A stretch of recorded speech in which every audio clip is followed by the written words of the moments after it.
Hey, welcome to Epilogue. Thanks for joining us today. Today I get to sit down with Chase Lindsay. He wrote our devotional for our final week of the UR series on dedication. And so we're going to dive deep into dedication, what that looks like in our Christian walks. And so I hope you enjoy this episode. All right, Chase, thanks for joining us today. Appreciate you being on the podcast. So we are here today because you wrote our last week of devotionals in the UR series on dedication, and we're going to talk about that. But before we do, I feel like, you guys are pretty well known, but for those that don't know you guys, I thought we'd do a little get to know you. Does that sound all right? Yeah, All right. So first of all, you're in your dentist. Yes. I'm going to call it an outfit. It's a uniform. Or an outfit. Yeah. But you're in your dentist. Pajamas. Yeah, it's your dentist PJs. Yeah. And you're kind of repping Lindsay Dental Group a little Yeah. bit today. And There I we was go. wondering if we could have a sponsorship from. Yeah. No, I'm just kidding. I'm just kidding. Yeah, that's right. My tithe. Yeah, I'm just kidding. Yeah. So obviously you're a dentist here in town, Dr. Lindsay. And so how long you been doing that? Over 10 years. 10 years. Yeah. Awesome. Yeah. And how long? So Sarah, your wife, Sarah, is on staff here Yes. at Faith. How Yes. long? But how long have you guys been at Faith? For over 9 years was Okay. the first time we came. We were still Nice. in the other building, Yeah. and Okay, that's I don't think I realized you guys came in at the old building phase Yeah. of Faith Bible. That's cool. Yeah, we basically kept our heads down, and nobody noticed us. You were ninjas, Yeah, church exa- ninjas, yeah, in and out. Yeah. And then we said, hey, if we're gonna be here, let's go all in, and we Yeah. did. And that, so I would say about 5 years ago was when we really committed to being Yeah. part of the church body. Yeah, that's cool, man. Yeah. And you guys have been, obviously, super, super involved in Recovering Sport Ministries. That's what Sarah does here, but you guys have been serving in that for way longer and leading in that for way Yeah. longer. And Yeah. so you've done, obviously, in your devos, you talked about Regen, but you Yeah. guys have also been super active as leaders in Reengage. And Yep. so talk about your involvement in Recovering Sport Ministries. So if you get the pleasure of hearing my testimony at some point, which I Which hope it's everybody online. does, it's online. It's online. Yeah. You can Google just Lindsay with an A, LINDZSAY. I almost misspelled it there, Yeah. but Throw a Lindsay. Z in there. Like just Google Lindsay on our website, Yeah. and you can find. Yeah, Lindsay failures at life, and boom, Is that- I show up. Is that the title? Yeah. Wow. Okay. All right. How have you messed up? So for a lot of my life, I knew about Jesus, and he was a checkbox. And Yeah. it wasn't until later that I really pursued a relationship with him that I realized how lack of a relationship I had. Hmm. You know, I was kind of ignorant to having a relationship because I just didn't know. And then life got hard, and I chose not to pursue Jesus, and life got harder. And eventually I said, maybe let's circle back to this God thing, and really went all in, and it completely changed my life. Yeah. And doing Regen and then meeting Sarah, we did Merge, and then you start having kids and life gets hard, and we say, well, let's go back to Reengage. And then we saw other people who served us while we were going through it. Yep. So it was incumbent on us to continue to serve, to help somebody else who's going through what we're going through. And when I get out of serving, I fall back into old patterns. Mhm. And I joke, but dead serious. I know who I am outside of church, and I know who I am inside of church, and that's why you see me at church a lot, because I want to be Yeah. this Chase who's at church and pursuing Jesus. Yeah. And we're going to talk about that some because that really plays into some of what you wrote on dedication, right? Like, it's just like, man, gosh, we need those disciplines in our lives. Yeah. And so, yeah, that's cool, man. I just so appreciate you guys. I think y'all model dedication. Thank you. And it shows up in the way you serve and lead and care for others inside of those ministries, but just in the way you hang with people Yeah. and just care about them. So, Appreciate that, yeah, man. thanks. All right, so that's like the real meat of like the get to know you, but we're gonna Nice. just get to know the lighter side of Chase Lindsay. Yeah.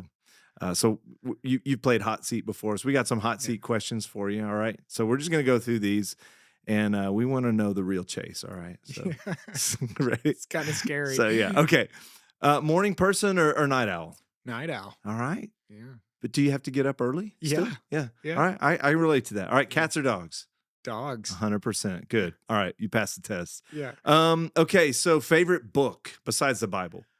Oh man. So I'm an avid reader. Okay. I love reading. I grew up dyslexic and didn't know how to read. Mhm. And reading was a chore. And then once I found something I enjoyed, it just exploded. So I love Dude, reading. I awesome. have books everywhere.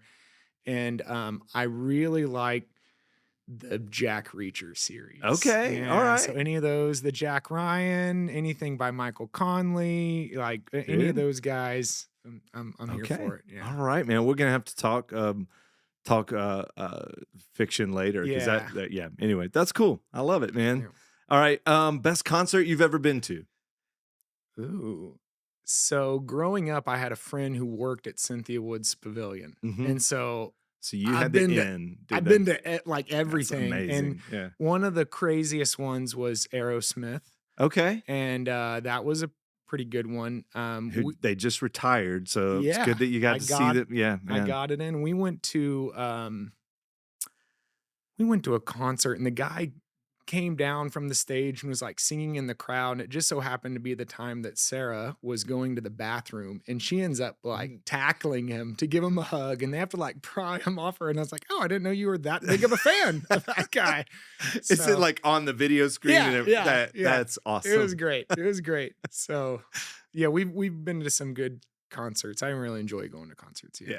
Same here, man. All right. Last show you binge watched. Binge watch. That's appropriate for our audience. Yeah. Chase, So we I'm just basically, yeah, we basically always have The Office running. kidding. Yeah. And if you subscribe to the Peacock app, they have the Superfan episodes where they add in the deleted scenes. So Mhm. if you haven't done that, it's like rewatching it all over again. So That's great, man. yeah, I haven't done that, so I need to check that dude, out. they're good. We're huge Office fans. They're so. good. Cool. All right. One thing on your bucket list. One thing on my bucket list.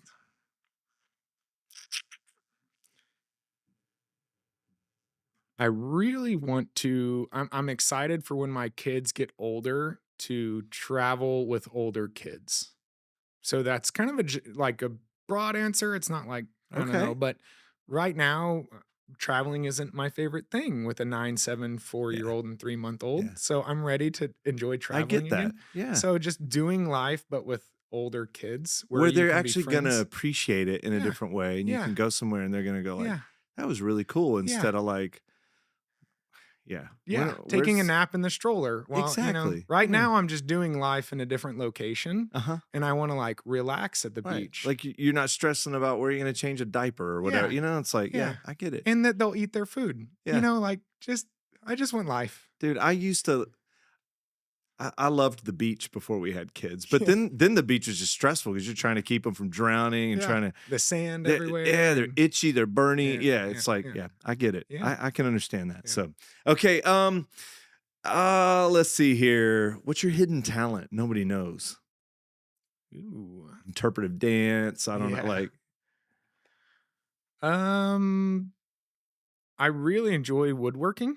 I work with Okay. my hands a lot. Nice. Growing up, my grandfather and I worked on old cars and helped them build a house. And so that kind of what got me into dentistry. I like having conversations with people. I like Yeah. taking care of people and I like working with my hands. nice. You get to Um, do all that. And I get to just do all that. Yeah. use your tools and Yeah, that's what I do on the weekends. So the beauty of like furniture and stuff is Mhm. they don't talk back. So that's true. so that's the It's true. difference between my hobbies and my work Yeah. life is one talks more. Furniture, the patient furniture doesn't get That's true. mad. Yeah. So You could drill into Yeah. it all you want. All you Nobody's, no Yeah. one's screaming at you. it's So. very therapeutic. Yeah. All right. So, as a dentist, what's the weirdest thing you've ever seen? So when we were on our mission trip, we used to regularly go to Haiti. Mhm. Sarah and I have bounced around to a couple different countries, and we regularly were going to Haiti before that place has just gone crazy. And I had this patient come in who had this kind of open sore, and it looked like somebody had maybe pulled a tooth or something. And then I remembered, well, this village has never seen a dentist like ever in the history of this village. Mhm. And so I open it up and there was 32 maggots No. in her jaw. So I I had to shouldn't have dig asked that I had to question. dig all Yeah. those. That was the craziest Dang. thing I've ever seen. Yeah. Oh. And then that relief that she got coming back, she came back a few days later and gave us a hug. And then we were able to then minister to her and share with her the gospel just because I dug some maggots out of Oh her my cheek. gosh. So Yeah. Wow. Okay, that is crazy. yeah. And it leads right into it's a great segue into our Perfect. it's not a segue, but we're going to take a hard turn Yeah. from maggots and talk about dedication. Dedication. Yeah. But you know what? Like, man, I appreciate your dedication to your craft and the people you serve, and I think like you guys going to Haiti just shows your love for people, and so Thank you. yeah. So it is a segue. So all right. Perfect. So you wrote these devotionals on dedication. What'd you enjoy about writing them? What'd you enjoy most about getting to do that? So I enjoy writing in general. Yeah. And what I really enjoyed was taking some of these scriptures that we've all kind of known, running the race has been on every Yeah. church shirt ever, and kind of looking at them through a couple different lenses. And it's just so interesting. The Bible, through what phase of life you're in, you can reread the same scripture and it just speaks to you a little Mhm. differently. So that was really exciting to kind of go Yeah. through some scripture I'd already known to kind of dig a little deeper and learn something new about it. Yeah. That's cool. Yeah. Anything that, what was the most challenging part of it? I mean, The most challenging thing was making sure that what we were writing casted a wide enough net. It's very easy for me to write through the lens of a dad and a husband Mhm. at the age I'm at, but what about a teenager or not married or empty nesters Yeah. or whatever? So something that everybody maybe got a little something out of. trying to relate to other people. Yeah. yeah. That's cool. Well, you mentioned like obviously like running the race that comes up a couple times, Hebrews and 1 Corinthians 9, in your devos. But was there anything else that jumped out at you in a fresh way? Like anything that you were like, whoa, like, I don't know. You mentioned that like it was cool to view him as in a new stage of life, but anything else that kind of hit you in a fresh way? Yeah. Just the perfect example that Jesus was. And I Mm. don't want this to sound cliche, but every time I was going through it, it was like, man, this is hard. How are Mhm. we expected to do this? Oh, well, somebody did it, and that's who we're supposed to Yeah. emulate. And then a lot of the language around it wasn't go get the blue ribbon. It was just try to make the next best decision Mhm. in pursuit of becoming more like Christ. Yeah. And as somebody who grew up playing a bunch of sports and trying to do well in school, I was chasing the accolades. I was chasing the trophy a Mhm. lot. And that's not the goal. Yeah. It's how you're doing it is Yeah. the goal. And trying to teach that to my kids now, it was all right, this is what God's been telling me the whole time, and I've just been missing the point. So, Yeah. Man, that's good. And like that Christ likeness is really what we're striving after, right? It's not, I mean, it's not feeling better about ourselves or Yep. checking things off a list. And yeah, I mean, I think that's great. And you gave examples of Jesus like in the garden. I mean, you had us read that scripture Yep. for that purpose to show, hey, look, he knows what it's like. He knows it's hard and he endured it. And because he had his eyes set on something different. Yep, Yeah. exactly. For the joy set before him, all right. So on that note, you talked about like so I'm trying to figure out how to frame my thought based on what Yeah. you were just saying. He read the Devo, guys. Okay, I did He read know- the Devo. I promise I read the Devo. Yeah.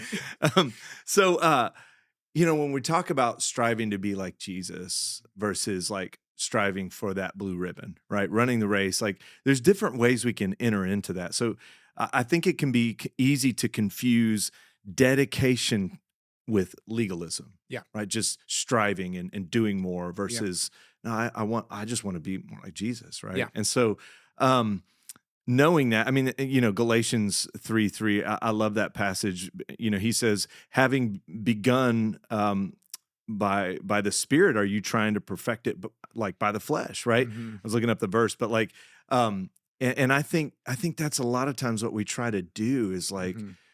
gosh, I just need to muster up more strength and dedication. And sometimes that can turn into legalism. So Yeah. talk about, what do you think the difference between dedication and legalism is, Yeah. and how in our dedication to the Lord can we avoid the trap of legalism? Yeah.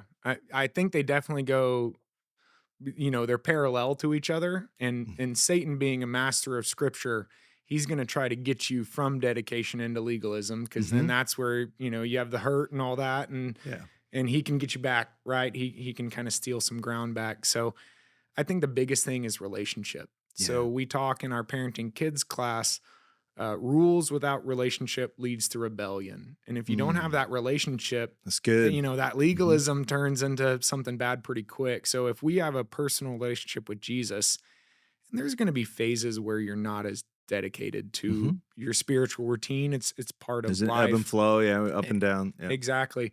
And there's no condemnation or judgment there, but knowing that you're doing it because you want to have a relationship with him versus just following a set of rules. Now, Yeah. sometimes when I'm out of, feeling in touch with God, sometimes I need to get back into that routine to get back in that relationship, if that makes sense. Sometimes you do have to get up early and go on that jog to start Mhm. losing that weight, even if you don't want to. Yeah. So, Well, and it's about building healthy rhythms, right? yes. So, which Yeah. is something we've been talking about throughout this series of, Yep. look, the point's not checking off a box like I came to church 6 weeks in a row, or Yeah. I did my Devo in the app every day, or Yeah. like that's not the goal, Yep. but it is just trying to create healthy rhythms in Mhm. your life of like being in community, spending time in God's word, like showing up for corporate worship, like that. Those are all important in the spiritual life, Yeah. and those really boil down to disciplines. And it's the same thing. You mentioned it all boils down to relationship. Mhm. Like, re-engage. If you have a couple that's just not spending any time together, what are you going to say? Like, hey, Yeah. go on, like have a date once a week, right? Exactly. That's not legalism. That's just like, hey, build a rhythm of spending time together. And I think that's a good word. It just boils down to Mhm. relationship. And Yep. so talk about some, you mentioned 1 Corinthians 9, running the race, disciplining my body, which is, Yep. that's what we're talking about, self-discipline. And I'm quoting you here. When I'm more dedicated and disciplined in my spiritual walk, I'm more prepared for the demanding race of life. Right. Mhm. So, um, Great words. they are good Yeah. words, man. Yeah, I agree, Chase. Yeah. Good job. So, like, Dallas Willard, great author, wrote "Spirit of the Disciplines," and he, in one of his chapters, he talks about the importance of spiritual disciplines, and Mhm. he's talking about like everybody wants to be Michael Jordan, right? Like Mhm. we see him on TV, and we see Yeah. him dunk like that. And we're Yeah. like, man, I want to be that. And Yeah. so, like, we buy the shoes, and we think that's going to Yeah. make, Yeah. but like they don't Put in the consider, work. yeah, all the Yeah. discipline he's put in. And so you captured that in, I think it was that first week. So what are some of the Mhm. rhythms of spiritual life that you've found that help you prepare for the demanding race that's Yeah. ahead? Great question. So going back a second ago, I made the tongue in cheek joke. Great words. Going through this whole process, there really was a certain heart posture and mental posture to pursuing it. Mhm. Reading the word, reading what other people had said, writing things down, and I really wanted to come at this not from what does Chase Lindsay think. It was what does God need to say to Mhm. to faith. And that can come across a little cocky of saying God spoke through me. And I'm not trying to do that. I'm trying to say that approaching this, I really was trying to give God all the glory and honor. Mhm. And I even wrestled with like specifically asking, don't put my name on it because Hmm. I don't want any praise for this. Because Yeah. going back after I wrote it and then I'm reading it, I say, man, those were some good words Yeah. because it really wasn't me writing it. And Yeah. so I do need to make sure that this was not a Chase Lindsay No, thing. yeah. So- I hear your heart in that. Yeah. And it's funny that you're like, yeah, I struggled with even whether to put my name on it. And here you are on a podcast and we're talking about the Devos you Yeah. wrote. So, Yeah. but Put no. my face on Yeah, it, right? exactly. Blur me We out. are gonna blur you out. Yeah. And you're no. I'm just Yeah, the voice, Yeah. yeah. So the dedication part. So a lot of it is kind of going back to if you have a heart for it. And I talk to these people at Regen and Reengage. They Mhm. say, well, what do I need to do next? And that was the beauty of this series was it kind of laid out some right next steps. Regen during recovery, we talk about what's just the next right step. You're just trying to Yeah. be in recovery that day, right? 24 hours sober. I mean, that's, Exactly. So going back to the Michael Jordan analogy, nobody's going to be Michael Jordan without day one. hmm And if you look at, day 1,000, you're never going to do it. hmm So no matter where you are in your walk with Jesus, it's just where you're at right now. And that's all he wants from you. Yeah. He wants you where you're at right now, right. not Michael Jordan spiritually. hmm And some of us, I think, like, if I can't be that right now, Mm. I just give up, right? Yeah. And it's like, no, just like one step at a time. Like, Yeah. like there are mornings like I open my Bible and I'm just not into it. And then, and sometimes I stay that way and I finish and I'm like, "Huh." Yeah. And then other mornings, like, I don't want to leave it. And then, Yeah. and so it's just, just, it's like that. And it's about building those rhythms and it's part of dedication. So you mentioned, just this idea in Regen of dedication. And I think that's a really good, I want to draw on that for a second because I think it relates, but talk about why dedication matters when it comes to issues of recovery or dealing with our own struggles. Like, why is that? Why is dedication so important and critical in that? So you're never going to do something if you're not in it all in, right? And kind of the titles of each day of the week was supposed to be kind of part of that. Practice makes perfect and all in and paying it forward and all that. So if you're not willing or wanting to make that next step, nobody can get you there, right? And so it is a very personal decision to then say, okay, I want to do something different, right? Yeah. And then in our parenting kids class this last Sunday, we kind of talked about the characteristics of dedication, and you need to be consistent, intentional, and then there's a level of self-sacrifice. And so going into the dedication of Regen, you've got to be consistent. You've got to be willing to do your homework each day and show up and share with the group. So you're already kind of practicing that. You've got to be very intentional. And the way the curriculum is laid out, it kind of does it for you, right? You just follow the prompts, right? Yeah. And then there's definitely sacrifice to take sometimes hours out of your day to go through your inventory and then meet, with a mentor and then meet with your group and all that. So, and inventory takes dedication, man. I'll tell you what, 100%. that was the hardest part for me in same. Regen, is just writing that down and go, oh, Yeah. this is brutal, man. Yeah. But it was so good and life-giving. Yeah. If you push through it. 100%. Yeah. So that's good. That whole practice is applicable to every area of life. Anything that you decided you're going to be dedicated to. So we're all dedicated to something. Even if you're dedicated to not being dedicated, right? You're still dedicated to something. And so just choosing the right things to be dedicated to. And that's something that Regen helps you kind of practice. You work that muscle out a lot. And so I think everybody should go through Regen, whether you think you've got something or not. We're all sinners. So we all need to work on that. And it's just helping you with the tools to have that dedicated spiritual life with Jesus. Yeah. Even just what you said there, we're all dedicated to something. And you said that in your, when you wrote that in the Devo, and it triggered something in me, like as a worship leader, I think of like, we all worship something, right? Like, and really worship is, placing worth or value on someone or something. And so like when we go to like if I go to an Aggie game, there's an element of worship in there. I think I like the Aggies. I think they're worth something, and so I'm cheering. And so like I feel like dedication and worship go hand in hand. Like we're all worshiping something and giving it worth. And so it's like even in Regen, right? Not that we're worshiping, right? But you get the point. So is it worth it? Like is my health, and maybe it's for somebody that my sobriety, like with my drinking problem or whatever, is that worth it? And if it's worth it, you dedicate yourself to it. If your marriage is worth it, you're going to dedicate that time to re-engage. And I think those go hand in hand. So, 100%. Yeah. So I don't know. Just I like that language a lot, man. That resonated with me. Cool. So all right, Luke 14:26.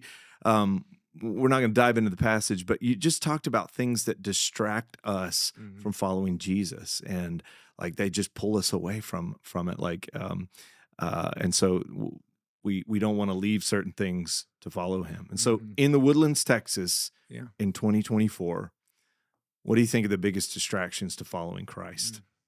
And they could be good, they could be bad. I mean, whatever. Yeah. Yeah, there's a lot of good things that Yeah. distract us for sure. So I don't think the Woodlands is unique. I No, know yeah. we like to pick on it because it's an affluent area and all that, Yeah. but I just mean our context, man. Yeah, our context. So, I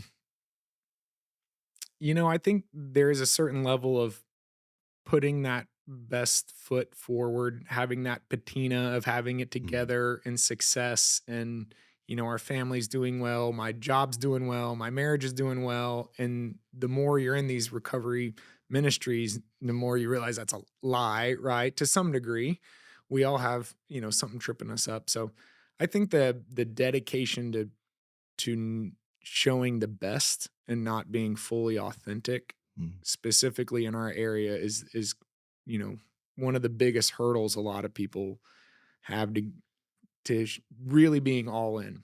Yeah. It's really hard to walk into regen if you don't think you need regen, or you're scared of somebody knowing that you do have something that you're hiding, and trying to do it on your own never works out the way you hope it does. Yeah. So I think the Woodlands, we just are always trying to look like we got it together, right? It's the social media, it's the Instagram lifestyle. Yeah. You're going to see 10 seconds of the best part of my day, and that may have been the fakest part of my day. So Yeah.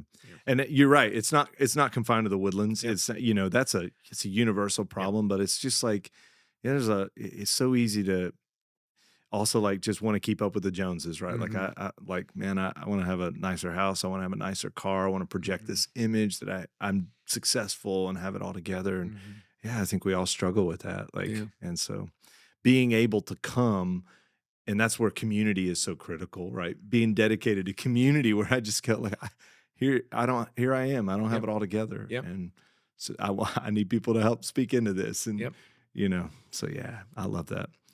So, we're continuing down this recovery and support path because I really think there's, I just saw a lot of like parallels, with dedication on this, and it came out, but in your devos. But what would you say to someone who's struggling with this idea of dedication because they've got, Hebrews 12:1-2 says, it talks about laying aside our hindrances and things that keep us from pursuing Christ. And what would you say to someone who's struggling with dedication because they have this weight of sin hanging around their neck? It's just keeping them from moving forward. What would you say to that person?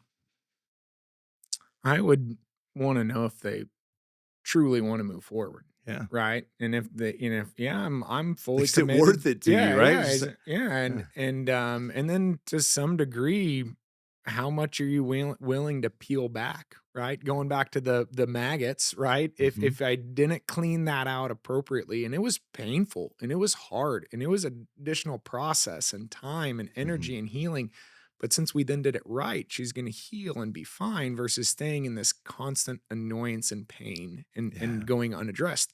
Our sin's the same way. It's just sitting inside us. And if we're not willing to go in there and do that hard heart work to let God and let the light shine in community, then if you're not willing to do it, you're never going to get better. Yeah, you can stay stuck. Yeah. And the culture of the church, I think sometimes people get caught up in the keeping up with the Joneses at church of, well, I'm in this role, therefore people can't know that I struggle with XYZ. Yeah.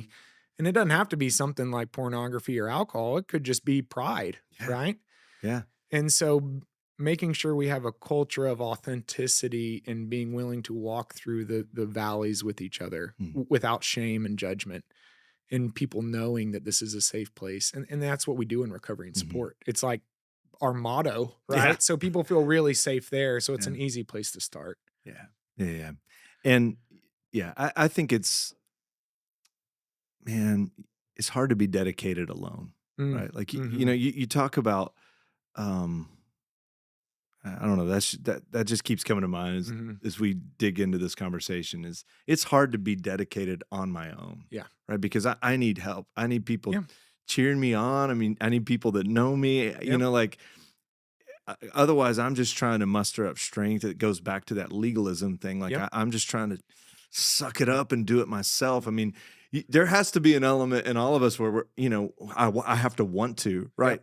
but like I just can't do it alone. Yeah. Pulling yourself up by your bootstraps shouldn't be Yeah. your only option. Right. And that's not the definition of dedication, Exactly. right? Yeah. I mean, and you talked about sacrificing for others. Like that's the ultimate picture of Mhm. dedication. Whether you're talking about a soldier who's dedicated to country and serving their country and protecting our freedoms, if they're dedicated to that, they're willing to go die on the battlefield Yep. for it. Yep. Jesus, right? His that is the ultimate example of self-sacrifice and dedication. And so it's hard to self-sacrifice without others around you, right? Yeah. Like who are you doing it for? Yeah. You know? You have this self echo chamber. Yeah. And in isolation, Satan can get you and convince you that a lot of things that are bad are not so bad. You're Mhm. doing okay. You know, you're doing better than XYZ, or you're doing better than you were. And so isolation is where Satan can really just sink his hooks. And then the longer you're there, the harder it seems to get out of it. Yeah. And that's kind of the biggest thing we hear from people was it was so refreshing to hear other people are going through exactly what I'm going through. Mm. I have this anxiety of sharing XYZ or this fear of this relationship. And you know, it isn't something as obvious as alcohol or whatever. And so they don't address it. And then they come Yeah. to Regen and they say, wait, you're just as anxious about tomorrow as I am. Like, okay, let's walk through Yeah. life together, pursuing Jesus in that way. So Yeah. yeah, It's on your so own is- freeing. Yeah. yeah, Mhm. yeah, there's a lot of freedom to it. Yeah. So that's the biggest takeaway. If people know you're not alone, no matter what decisions you've made, and there is hope. And that's part of your sacrifice now too, like Mhm. being willing to step out on that leap of faith. So that is part of your spiritual act of worship. And one of your first steps in committing to dedication is Yeah. being willing to step out of isolation. Yes. Yeah. And, you know, and doing it for the, like, it's not just even like even in recovery and support ministries, it's not about even just my own, like I'm there to support others. Right. So Yeah. I'm actually begin to look beyond just myself. Right. 100%, And yeah. I want to help the guys around me, Yeah. like, you know, and cheer them on. Yeah. And I think that's a super important piece to dedication is looking beyond ourselves, because ultimately, like, we're not called to be dedicated to ourselves, right? Yeah. Like breaking cycles of legalism, Galatians 5, I mean, he says the whole law is summed up in what? Yeah. Love God and love your Lord, neighbor, yeah. right? It's just like, it's outward focus, Yep. right? So dedication, I think, takes an outward focus. It's not a dedication to my own self. Yep. So Well, and I meet people who aren't Christ followers and they say, well, why should I do this? And I say, Mhm. well, in a selfish way, it will make your life better. And in an unselfish way, it will make other people's lives better. So Mm. no matter how you approach it, things are going to get better. So Yes. maybe we do something, Yeah. right? maybe it's worth it. Yeah. Yeah. And whenever I brought up, you know, somebody dying in battle or sacrificing and Christ on the cross, like it's really hard for me to literally die for my kids, right? Mhm. I can do that once. Mhm. But I can get up every day and I can faithfully love their mom and I Mhm. can faithfully pursue Jesus and I can make certain decisions on Saturday night so that we can get up on Sunday morning. Yep. And so we can still sacrifice. And Satan tries to minimalize those daily sacrifices and say, well, that's not enough. But then you drop the rock in the lake and you see the ripple. Mhm. Or we've all thought about if I go back in time and you step on the butterfly and then it changes the world. But we are not committed to, if I make that one little change today, that it won't change the course of Mm. my trajectory moving forward, right? Mm. So what is that kind of little tweak you can change that has a ripple Yeah, effect? it's good, man. It's good. Final thing, man, like what would you say to someone who's just struggling Mhm. with motivation? I Mhm. mean, you know, dedication, like Yeah. you got somebody sitting at home and they're just like, man, I don't feel motivated to Mhm. like take a step. I don't feel motivated to, Yeah. I don't feel dedicated to anything, right? Like Yeah. what do you say to somebody who's just in that place of that kind of stuckness, of just lack of motivation? I would evaluate, and if you have community, you know, having somebody who knows you and has been Mm. walking through life, that's always super helpful. When I'm burnt out and not motivated, having somebody like Andrew Garrison and Chad Hennick and these guys around Yeah. me, they're, well, yeah, dude, you've been burning your candle and you need some rest. So Mhm. sometimes it is, you need a rest. This could be your Sabbath, and Sabbath is different phases for everybody. There's a ton of books on how long and all that. Yeah. So sometimes it is just that genuine self-reflection of maybe I need to slow things down. Mm. So speaking from experience, this year we are super involved in a ton of stuff. And we knew we were having our fourth child Mhm. coming. So we The both heir to the Lindsay throne. Yeah. exactly, So, yeah. My boy. yes. So we I love my girls, Yeah. Yeah. No. No. Yeah. but I have my boy. Yes. So we were very intentional of saying we need to slow down this year so that we can stay dedicated to what matters most Mhm. instead of being overextended and then you're exhausted and grumpy. And for me, one of the quickest things that gets bumped off the list is my time with Jesus. Mm. And so Sarah and I both were very intentional about saying no. So maybe you need to look at your schedule and say, what is preventing you? Because whatever you're saying, if you're saying no to Jesus, because you said yes to something else, right? Yeah. And vice versa. So what maybe in your life right now do you need to say no to or Mm. step away from? And that could be serving, right? You could Yeah. be showing up here at church a lot and you're doing something for the Lord, but Satan uses your busyness to pull you away from having that relationship. Yeah. And it's really good because I think if we're equally dedicated to everything, Mhm. we're actually dedicated to nothing. Yeah. Right. So what, there's this, It's got to be a hierarchy. yeah, hierarchy, right? prioritization. Jesus at the top. Yeah, exactly. So Yeah. I love that, man. I think that's a good final word just for people who are trying Yeah. to sort it all out and figure out Yeah. what am I giving it all to. So And my final thing is anybody who hasn't really felt that relationship with Jesus, then just time with him. Mhm. And that time may be like having your cup of coffee and putting your phone away. I do it at the gym a lot. I don't Mhm. listen to music. I work out by myself and I'm thinking about things, or I'll read some scripture and I think about that just scripture. meditating on it. Yeah. Exactly. Mhm. And so just trying to find that margin to, okay, give this Jesus guy a shot Mhm. and let's see what's the worst that could happen, right? Yeah. You feel the same way you did, yesterday, or maybe there's something about this and Mm. it isn't, make believe or whatever. Mm. And those are my favorite people, the skeptical people who say, man, I don't think Jesus can transform my marriage. And I say, well, just come back next week Yeah. and come back next week. And then eventually, they end up leading Yeah. and you can't get them to go home. So That's amazing, man. Yeah. Those are the fun stories to celebrate Yeah. too. And it's just like we're back where we started. Just one step That's at a it. time. Yeah. Yep. So the awesome. next right decision. Yep. And right now it's just choosing that relationship with Jesus. That's right. Yeah. All right, man. That's a good place to end. That's so, it. man, thank you so much for Yeah. being here, Chase. was a pleasure. Appreciate you, man. Yeah. Thank you for your dedication and devotion to the Lord and to people. And man, you guys are amazing. So really appreciate you and Sarah both and your whole family. So thanks, man. Thanks for joining us today. I hope you enjoyed it. I hope you're encouraged by this and your dedication and devotion to the Lord. So thanks.